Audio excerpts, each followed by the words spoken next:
Les taux d'intérêt vont-ils continuer à baisser? Pour parler de l'évolution du secteur bancaire et de la conjoncture en général, Marianne Barbalayani est avec nous. Vous êtes directrice générale de la Fédération bancaire française. Oui. Alors, ces taux d'intérêt, est-ce qu'ils vont continuer justement cette descente? Donc aujourd'hui, il faut vraiment s'endetter. Oui, il faut s'endetter aujourd'hui. C'est clair que le contexte de taux est tout à fait sans précédent. Donc les taux sont très bas et ce que nous disons, nous, aux investisseurs notamment, c'est que c'est vraiment le moment d'investir. Les taux sont très bas. En France, l'accès au crédit est très ouvert. 94% des demandes de crédit d'investissement des entreprises sont acceptées dans les banques. Donc avec ce contexte-là, c'est le moment d'investir. Et pour les particuliers aussi, tout le monde, quoi. Les particuliers, ils ont parfaitement compris puisqu'ils ont notamment beaucoup renégocié leur crédit immobilier. Donc il y a des milliards de pouvoir d'achat qui ont été réinjectés via le secteur bancaire grâce à cette baisse des taux. Oui. Aujourd'hui, donc un bon taux pour s'endetter dans l'immobilier, c'est quoi? Qu'est-ce qu'on peut espérer avoir? Oh, écoutez, ce n'est pas nous qui faisons des moyennes, mais on est en dessous de 2%, très clairement, c'est possible. Et donc, oui, c'est très, très, très, très bas. Ce que je voulais dire quand même sur ce contexte de taux, c'est qu'il ne faudrait pas que ça dure trop, parce que c'est une bonne nouvelle, évidemment, pour les emprunteurs, très clairement. C'est une beaucoup moins bonne nouvelle pour les épargnants. Et c'est vrai qu'à terme, ça posera des problèmes de stabilité financière. Effectivement. Alors, pour les entreprises, il faut investir aujourd'hui, vous le dites. Donc, aujourd'hui, on leur offre des crédits, il faut qu'elles se lancent. Et pourtant, on voit que les entreprises, elles sont dans un contexte, notamment avec la loi travail, difficile. Elles sont quand même anxieuses, même si on parle aujourd'hui, notre président de la République nous dit que ça va mieux, mais est-ce que vous sentez justement aujourd'hui dans les entreprises on va dire, ce regain de croissance et de confiance surtout? Ce que nous regardons beaucoup, nous, c'est la demande de crédit, évidemment. Donc elle a un petit peu augmenté dans les PME, notamment ces derniers temps. Pour l'instant, ça reste quand même relativement, je dirais, impressionniste comme évolution. Et donc il y a plein de facteurs en fait. Il n'y a pas que le crédit. Le crédit est un facteur permissif aujourd'hui. Il est un moteur favorable dans la croissance. Mais évidemment, les entreprises, elles n'investissent pas uniquement parce qu'elles ont du crédit accessible et pas cher. Il y a tout le contexte autour, il y a les perspectives économiques, il y a leur carnet de commandes. Donc c'est uniquement un facteur. Mais celui-là, il marche bien, oui.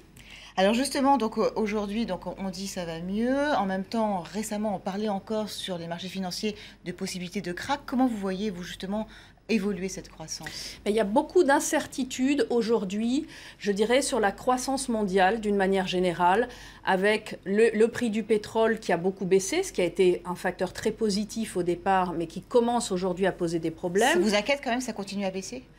D'une manière générale, c'est les taux d'intérêt, le pétrole qui baisse trop, ça peut devenir un problème en effet, parce que ça crée des incertitudes, des instabilités, des questions. Évidemment, du coup, les marchés financiers s'inquiètent. Alors, on parle également donc aujourd'hui de cette loi travail, qui est en discussion, qui suscite évidemment les débordements qu'on a pu connaître, qui suscite des grèves. Justement, aujourd'hui, quel est votre regard par rapport à l'évolution de cette loi et à ce qui va peut-être pouvoir en sortir? Je crois d'abord qu'il faut mettre fin à ces débordements. Les salariés des banques n'ont absolument pas à subir des violences. Les agences bancaires ont été attaquées, comme les services publics, comme les forces de l'ordre d'ailleurs. À certains endroits, ça commence à poser des problèmes d'accès à l'argent puisque les distributeurs automatiques de billets sont vandalisés. Donc ça, c'est vraiment inadmissible. Il faut que ça cesse. Bon, ensuite, sur la loi travail elle-même, je crois que c'était un bon projet au départ. L'évolution qui est intervenue fait que c'est devenu presque un sujet plus d'inquiétude. Nous, on le voit beaucoup avec nos partenaires qui sont les PME, qui sont très inquiètes d'un certain nombre de complexités nouvelles qui sont introduites dans cette loi. Donc je dirais le bilan est assez décevant en effet. Oui, effectivement, donc on a l'impression que c'est un peu la montagne qui va accoucher d'une souris. Est-ce qu'il y a une mauvaise communication peut-être pour expliquer la loi? Bon, je ne sais pas si c'est une question de communication. Là, je pense qu'il y avait effectivement une bonne intention au départ. La France a vraiment besoin de réformes structurelles. On a parlé des taux d'intérêt très bas.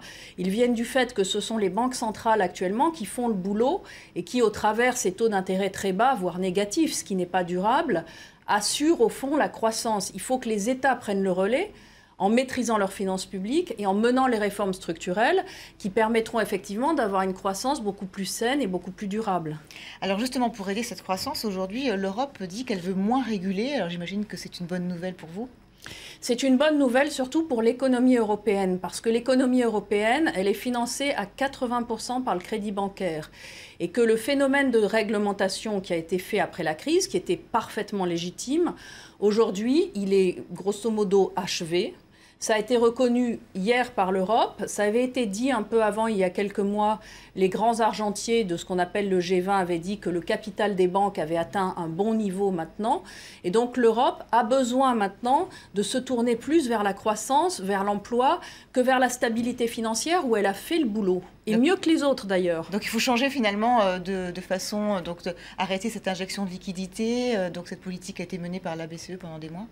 Je crois que déjà, il faut stabiliser la réglementation bancaire, en effet. Il faut que le comité de Bâle, qui est notre grand superviseur mondial, régulateur mondial, qui vous contraint beaucoup quand même, on va dire. Qui contraint beaucoup et qui pourrait maintenant arriver à contraindre trop. C'est le sens des paroles du commissaire européen d'hier, qui est de dire maintenant il faut que l'Europe prenne ses responsabilités, disent qu'elle a fait le boulot, parce que l'Europe, je le disais tout à l'heure, a fait des choses qui n'ont été faites nulle part ailleurs. Nous sommes maintenant, toutes les grandes banques de la zone euro sont supervisées depuis Francfort. Avant de passer sous la supervision de Francfort, on a subi un examen approfondi, un check-up qui n'a été fait nulle part ailleurs dans le monde, qui peut rassurer et qui a rassuré sur la situation des grandes banques européennes.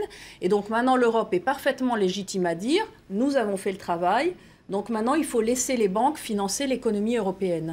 Vous dites qu'effectivement, donc pendant les mouvements de grève, de manifestation, il y a eu effectivement des mouvements contre le secteur bancaire. C'est vrai que le secteur bancaire n'a pas toujours une bonne image. Aujourd'hui, on voit donc des tentatives, donc des multiplications d'initiatives sur Internet, des comptes nickel qui se lancent pour concurrencer le secteur bancaire, on va dire traditionnel. Est-ce que vous vous sentez menacé ?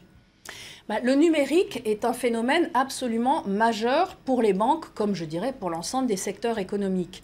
Donc les banques elles-mêmes, bien sûr, sont les premières à être des grands acteurs du numérique. Aujourd'hui, quand vous faites un virement, vous n'allez pas dans votre agence bancaire remplir un formulaire en 3 exemplaires, etc.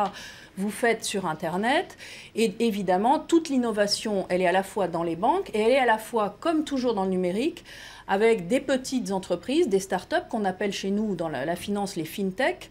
Et ces fintech, évidemment, intéressent énormément la filière bancaire française parce que c'est potentiellement des opportunités d'intégrer de la créativité à la fois dans les innovations produits, dans les innovations clients.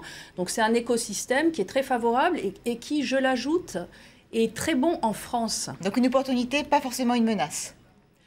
Écoutez, nous, on ne se sent pas menacés parce que nous sommes solides, je l'ai dit, les banques françaises sont très solides. C'est un des 6 grands atouts de l'économie française selon l'OCDE. C'est pas mal quand même. Et subsidiairement, elles sont elles-mêmes très innovantes. Donc franchement, on ne se sent pas menacé. On sent que c'est quelque chose qui, enfin on vit d'ailleurs, parce que c'est notre quotidien, c'est quelque chose de très intéressant. Toute cette innovation est très intéressante, elle va s'intégrer, et puis il y aura de nouveaux acteurs, bien sûr, c'est le jeu de la concurrence. Merci beaucoup Marianne Barbalayani d'avoir été avec nous. Vous restez sur LCI, tout de suite d'autres infos.